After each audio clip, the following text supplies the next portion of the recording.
The perils of fake news. Sanjay Basu.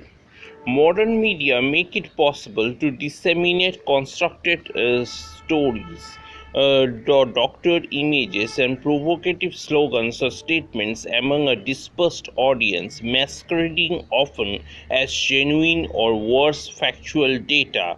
The unfortunate fallout of democratic digital spaces, therefore, are fake news cascades.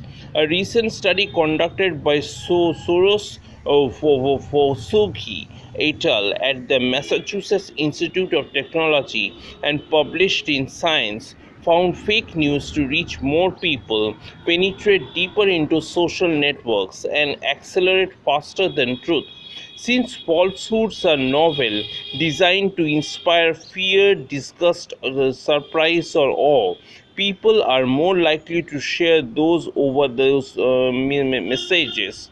Also, robots and algorithms spread all news at the same velocity, whether fake or not, thus confirming the hypothesis that sensationalist fictions are diffused quicker by human agency. The data suggests that the effects of diffusion are more pronounced for false political, including communal, fanatical, mischievous news that stories about other issues.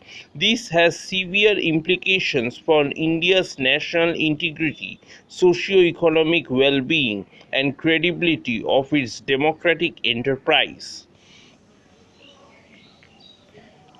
Regulating the scourge of fake news isn't without complication. Although in the mainstream media, news pieces are strictly scrutinized by a number of editors who reduce the risk of publishing malicious content.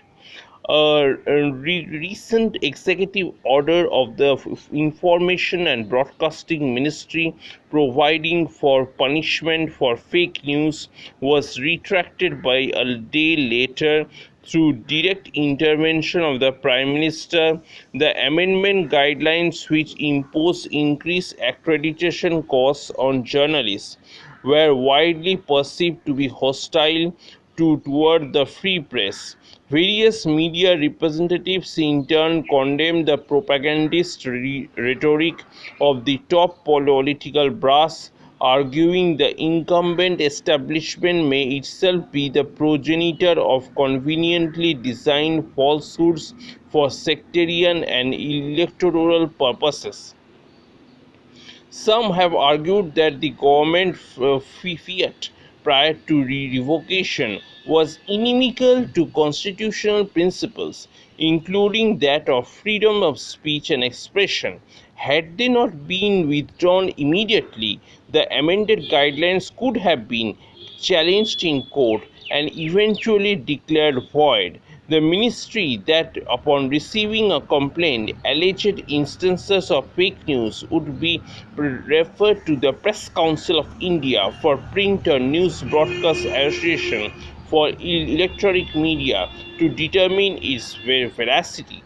Based on their findings, the accreditation of the journalists concerned could be revoked temporarily or permanently depending on the frequency of violation. Other commentators contend that such provisions are onerous, arbitrary, and too harsh. All this leads us back to a basic question: what is news or truth?